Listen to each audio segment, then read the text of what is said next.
Hey, everybody, and we are live today with John Donovan, who's the Vice President of Operations for Fueltrax. Thanks for joining us, John. Hey, good morning, Mike. Thanks for having me. Yeah, no, and you're down in sunny Houston, right? Sunny Houston, right? Just north of Houston in Spring, Texas, closer to the Woodlands, but yes. Awesome. Well, that makes sense when I learned a little bit more about what you do, having a company called Fueltrax to be in the Houston area with what I know about it. But can you tell us a little bit about what is Fueltrax? Sure. So what Fueltrax is, it's a patented technology that my company invented. And what it does is it provides real-time awareness on a vessel's fuel consumption and also an uninterrupted ability to track the location of a marine vessel in real time. So, typically the marine industry relies on manual measurement of fuel consumption and written reporting methods. And so what we do is we bring real-time connectivity and transparency to this very traditional industry, right? So marine is tracking probably 15 to 20 years behind the rest of transportation when it comes to IoT and engagement. We're the first player that's providing that ability to get a real-time view in your vessel's fuel consumption in location and operational condition. So I guess most basically, we increase the speed of decision while reducing the opportunity for error for our clients. I love it. Crazy. And we didn't talk about this ahead of time, but I was talking to one of my colleagues at EY, and they were doing a study for one of the big shipping companies. And they learned that they only they only stay connected without satellites, up to a certain part from the coast. Yep. And that because of that, there might be some kind of weather patterns in the way that if they just learn to steer around some of them or take a better path, they would save like 50,000 gallons a trip or some crazy number. Yeah. That's exactly what we do, right? Is a huge opportunity here, and surprisingly, there's not a lot of players in this space. When my boss, my CEO, filed for the patent for our technology, it just didn't exist, right? And so we have a satellite-enabled. We're partnered with Iridium to provide global coverage, and we have a satellite-enabled system that has consistent signal from pole to pole and on the equator. So we are solving that exact problem that your colleague at EY dealt with, and getting that message out more and more every day. We're partnered with everything from single vessel owners, owners that own one tugboat on the Mississippi, all the way up to some of the largest energy companies in the world with super tankers and offshore energy installations. So you get to see the full spectrum of the marine and energy sectors while working in a small team. And that's kind of exciting because you can see and demonstrate the impact right away, right? I mean, once they use it, they see how much they saved right off the bat, one trip in, basically. Yeah, sure. And it, the ROI is very quick. And it also, by reducing the human, by taking the human out of the equation. So we use precision sensor measurement, right? We've not only made the mariner's job easier because he has to fill out less paperwork, or, typically on the vessels like your colleague described, they're manually, they call it sticking the tanks. They're dropping a tape measure into the tank every day, and then they do it again the next day at noon, and they record the deltas, their fuel consumption.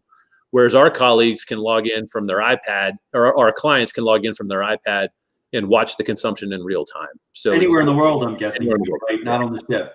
That's fantastic, because I actually had oil heat, and whenever the oil company would come out, they would actually unfold one of those folding rulers and stick it down all the way in and pull it out and see where, okay, you got this many inches, you're short this many gallons. And I'm like, that is the most impractical thing I've ever seen in the digital age. Yeah. So you just did that at scale for these massive ships.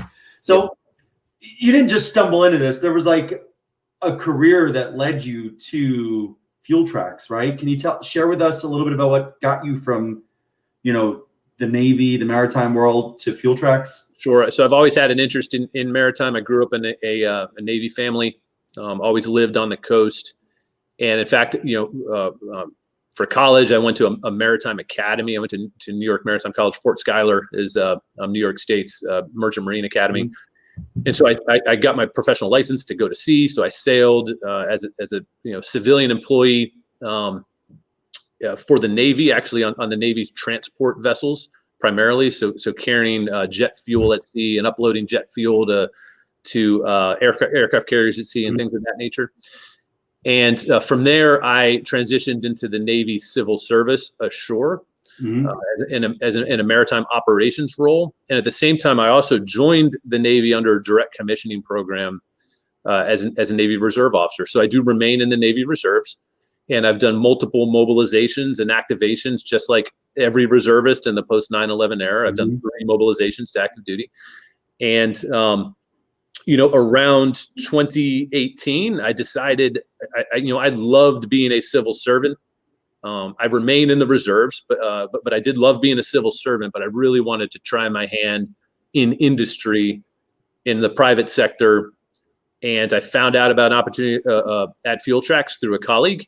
Mm-hmm. And so I came here, was introduced to the company, was presented with the opportunity to come interview, and was sold within 5 minutes of walking through the front door. Right? I was actually skeptical of moving to Texas, but I came in and the minute I sat in the conference room and got 2 slides into the presentation, I was hooked. Yeah. And picked up the family, a wife and 5 kids, and we moved to Texas, and here we are. So can we talk about the found out by a colleague part? Sure. More detail. Yep, it was actually a family member of the owner of the company who I'd had the honor of serving with, and he said, my brother's looking for an operations guy, and this is good topic for this audience. I didn't really know. I mean, I know what an operations officer does in the military. I had no idea what an operations director or VP of operations does in the private sector. But what I found is that it's not. It's impossible to define because it's different wherever you go, right? And but before we get to that, that was the nature of the connection. I did not at that point. I had 0 social media presence, no LinkedIn presence, and really, I was graced with the opportunity of a personal connection, and it worked out. Right. Going back, if I could do it all over again, I would have, like you advise your audience, I would have started building that LinkedIn network, 18 months out. I'm just tremendously lucky and grateful that I found a home at the company that's a perfect fit for me. But I know, I know that's sort of a one-off case, right? Not necessarily. I think that, if you look at your story, for most people, there's tens or hundreds or thousands of people with whom they served that are out there in industry, right? And I think the key is, are we engaging them? So luckily, I'm guessing, did you talk to them about your desire to kind of look for something different? Did you start the conversation? I did. I had made it clear to my colleagues and friends that I was looking to try my hand in the private sector, in the maritime industry, right? And without going back to sea. At that point, I had, I still have my professional licenses. I could always go back to sea and sail, but with 5 children, my preference was to find short-side employment. And I'd done because it's your spouse's preference as well. Yeah. And enough deployments too, where I just said, I'm looking for something shoreside that's non-DoD, and I don't mean that in a bad way. I love civil service, and I love I have lots of friends in defense contracting. I wanted to do something that was purely commercial facing, that didn't touch DoD, and I could always cycle back to that someday. But so I made that known. Hey, I'm looking for something that's not DoD related. I want to stay in the industry, but oil and gas perhaps. And then that's when a colleague said, hey, you should talk to my brother, and it came down to Houston, and the rest is history. Okay, so you say it's not DoD facing, but I mean, does the Navy use the tape measures and sticks? So, we do have some developmental capabilities. The Navy has some ways that they do similar type things, right? And that is not something we would, certainly decline to pursue in the future. It's just that the opportunity is so great, on the commercial side, that's where our focus is, right? Yeah. And I, there could be application, DoD application down the road, but for now, there is tremendous opportunity on the commercial commercial portfolio, and that's where our focus is. Right. So let's talk about your role. So you came in, you got the introduction. You 2 slides in, you're like, I want to be here. So obviously did a great job, and it encouraged you to move from the coast to Houston, which is kind of the coast, but it's different. Yeah. So did you go right into the VP of operations role, or did you kind of? So I started out as an operations director, and what I was primarily handling was our interactions with our vessel owners. And then our large energy clients, right? So all the names you're familiar with in oil and gas, we work with all of them. And so there's sort of 2 parts of that. There's the reacting to the needs of our current clients, and then there's also the proactive business development engagement with new clients and looking for new product application. And so I spent a lot of time, and I also. A job I had right when I came through the door was, increasing our stable of our global federation of technicians, contract technical partners. So I did a lot of, selection and assessment and vetting of overseas technical partners. So I spent a lot of time on the road, meeting with prospective installation partners and refining our technical processes for installation overseas. 90% of our clients are outside the U.S. Right.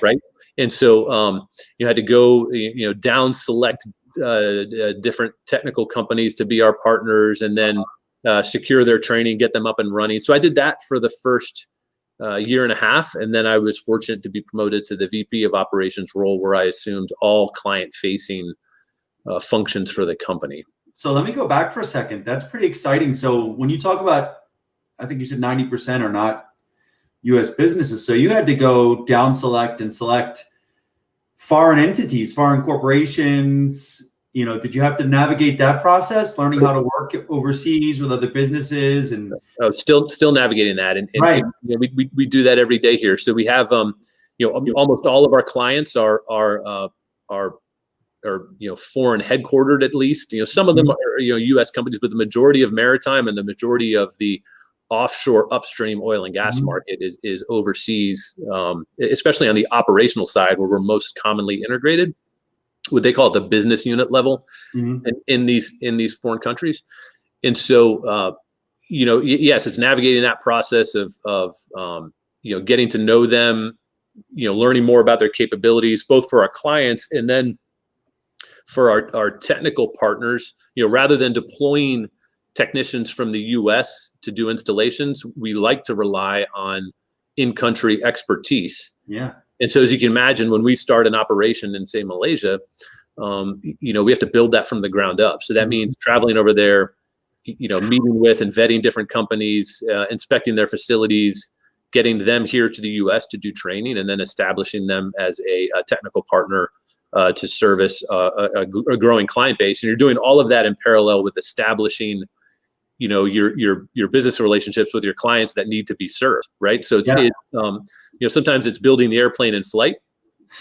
We've refined the processes for doing that, but it's certainly exciting. Yeah, and I have to imagine your Navy experience prepared you for this. Absolutely. All the maritime experience you have kind of helped get you better posture. I guess I would ask, how did your Navy experience, the mobilizations, the work, all the entirety, better posture you for success dealing with all of these, foreign countries, foreign organizations, building all these packages and everything else? Sure. It's I think the most helpful skill set is the what you learn as an operations officer, either as for me as a mobilized reservist or as a civilian, like the CONOP process of developing a concept of operations, right? That's what I found is that when you're establishing capability from the ground up in a lot of these places, it's like it's the same planning process you'd go through as a J3 or an N3 or an S3 or G3, right? You're building that system and that capability and delivering results. And so that certainly helped, knowing how to organize information in that manner was helpful. And I believed was helpful for my leadership here at the company to help them understand these environments. But then also, a lot of this is familiar geography, right? These reports that I've visited before and places I've been to before. And so it's, I think it didn't feel different, right? It felt very, very familiar. Yeah, no, I love it. And that's kind of, I think we kind of answered Shanna's question about what skills from the Navy translate. Well, I guess not. We talked about some of it, but can you think of any other skills that really helped translate to your operations role, made you more marketable for this position? Sure. Planning, and then, the maritime knowledge of vessel operations, obviously, right? That's not necessarily a prereq here. I have colleagues from I have colleagues here that used to work in NASA flight control. I've got colleagues from automotive that know just as much about vessels that I do at this point because they've been looking at Fueltrax, right? And so it's not necessarily a prereq. I didn't have to have that experience coming in. It certainly helped, right? It certainly helps. So the baseline knowledge you get from either the Navy or the maritime industry has been very helpful in this job. But I think even more than that, it's back to the planning, the organization, the staffing of information, those things. But I can even say when you talk about NASA, somebody from NASA coming there, I could see how some of those skills would correlate. Oh, absolutely. And when you talk about the mechanical industry, same thing. Like when you talk about what you have to do to some of these ships to be able to do all this, I'm sure I could see how it correlates, but not exactly like yours kind of does. Yeah, it does though, because we do deliver a zero fail guarantee to our clients, and we take that every part of Fueltrax, the people, the equipment, the technology, the comms path has been aggressively down selected and refined and proven and tested, just like a piece of componentry on the space shuttle or the space station. So it's the reliability that those guys deliver, and I certainly learn a lot from them every day, right? That's something that we've communicated on LinkedIn on in the past is, you come out of the military or the federal service and you're instantly humbled by the quality of teammates that you're joining. I don't care what company you're going to, the people there are going to run circles around you for the first few years, right? And that's just the way it is, Yeah, no, I think, it's kind of funny. You're absolutely right. I mean, I went to EY, so I mean, my goodness, the people there were running really circles around me. But I think that once I got a little bit of the better understanding of the culture and what our clients were looking for and what the firm was looking for, then everything I learned that helped me be successful in the military kind of transitioned over. So the leadership, the relationships, the adaptability, the mission accomplishment, the mindset, like, okay, this happened, but let's get to this, and then figure out what we did wrong so we can fix it. All of that came to work. So man, let's not get on that sidetrack. Let's talk about, So let's talk about your job. So now you're the VP of operations, so global operations, right? For Fueltrax, which is managing all these ships, all these fuel sources, all these installation. I mean, is that like, what does your day kind of look like? Sure. And I think a key part is to recognize that in this environment, if you select to step into the oil and gas world and the maritime oil and gas world, there is no start and stop to the day. Right.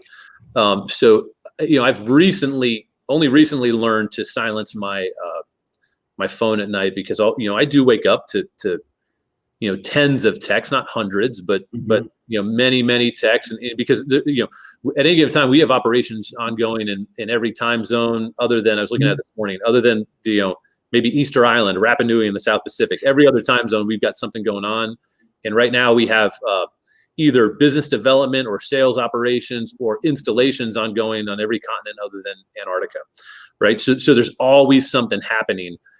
So what I'm doing is a mix of reaction to, reaction to client needs, and then proactive business development engagement, and then constantly synchronizing that information into a manageable sort of picture for my leadership, for my CEO, right, to help us make our decisions daily.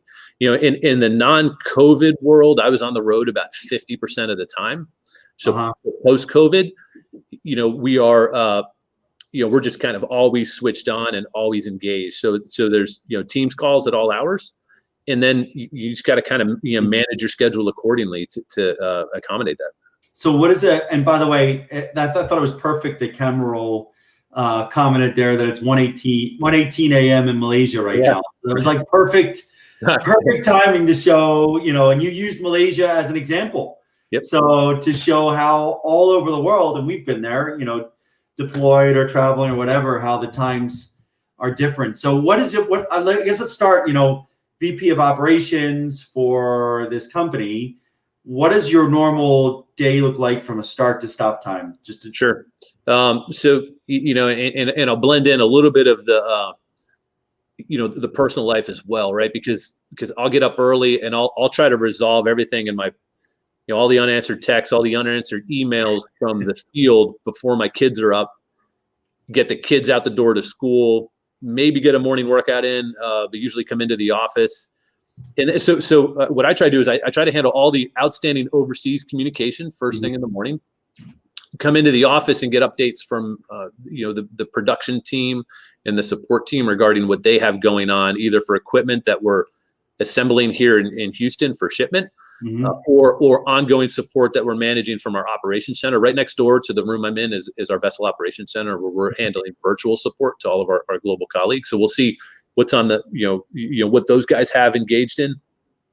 And then, in the afternoons is usually when I'm trying to talk to our energy clients at the U.S. headquarters levels, right? So I spend my mornings talking to overseas folks. Mornings, before lunch here at the company is kind of internal facing, and then in the afternoons is when I try to engage with, the energy majors. A lot of them are headquartered here in Houston, and so I'll align meetings with them for the afternoons. I've got 2 of those folks lined up today, and then in the evening is more overseas engagement. Working in baseball practice and dinner with the kids and all those things, and then a try to get a PT session. It's important to maintain fitness, right? So that takes place in the evening, and then usually 1 or 2 conference calls after the children are in bed, and then it's starts all over again the next morning. Wow! So everybody, that's a crazy schedule. Yeah, it's that's one of the things I would say as. To say caution note is not appropriate. It's an awareness point for veterans or for folks separating. For me, I love it, and it works for me. It works for my family, right? I wouldn't have it any other way. Small, innovative American company. I'm living the true American dream, right, in real time. So I wouldn't do anything different. But it's an awareness point that, everybody, when you're in the bureaucracy, everybody thinks, I want to get out of the bureaucracy. I want to do something light and fast. But what light and fast means is, you're not. There are no 4-day weekends, right? There's no, you don't leave work Thursday at 1500 before President's Day and check back in Tuesday morning. That just doesn't happen, right? And so I would say if you're looking for a break, right after government service, federal service, military service, 50-person company in oil and gas, might not be the right fit. But if you want to continue with the pace you were working, it might be a great fit. Yeah, no, I think that's fantastic. Like small, hungry businesses or a startup mentality is not for the weak. It's a great place for you to shine, for you to just dive and roll up the sleeves and go in 100% and knock it out of the park. And it can really set you up for success down the road. But you're right. It's not, I can speak from experience as well, owning my own company, that there aren't these long weekends. There's always something to be done as you're trying to grow. And I think the most important part is that we can set aside certain time to go to those practices. I want to take my kids to swim or whatever. I can do that. just knowing that I'm probably going to have to take a call at night or something like that, or work on a product. And our company's great. So we have a fantastic culture of spread loading and accommodating personal means. And then for me, I'm still in the reserves, and so they are very accommodating of my 1 week in a month obligation in that regard. And so I'm fortunate that I don't, this isn't the type of company that drives its people into the ground, right? Right. And it doesn't, it's an old cliche, right? But it is absolutely true when they say, hey, if you find the job you love, the company you love, it doesn't feel like work. Mm-hmm. It really does not feel like work because it's exciting. You're doing groundbreaking things. Working for a company that does something nobody else does, right? Mm-hmm. It doesn't feel like work. It feels like you're in a movie. It's you watch those origin stories online about American companies, startups, and you feel like you're living it in the moment. That makes it easier. And that culture, my family feels that as well. So we're just fortunate and excited about the opportunity, right? So is it a hard sell to shipping companies? Like once you get the meeting and you show them what you do, and like, is it hard? I know you're not selling, but everybody's a little bit selling when you talk. Yeah, it can be in, not all vessel owners pay for fuel, right? Now, what's been very helpful for us lately is with the focus on, rightfully so, the whole world is focused on environmental carbon footprint, ESG investing, things of that nature. Right. So our vessel owners are increasingly interested in showing their either efforts to reduce carbon, and our system is a perfect vehicle for that. Right. Right. So what is but generally absent the ESG portion, if a vessel owner pays for fuel, they're generally interested in our product. If they don't, sometimes they might not. Oh, we just got not be interested in the product because it's pain. Did I lose you? You back? You there? Yeah, I'm there. Can you see me? Yep. I'm clear. All right. Well, it's it looks like we got a little bit of the Chinese theater thing going on with Kung Fu subtitles. But we got a couple more minutes, and I guess the big thing for me is, what does success look like for you when it comes to your job? Like what kind of statistics, or what is your leadership looking for from you to demonstrate that, hey, you are successful in your role?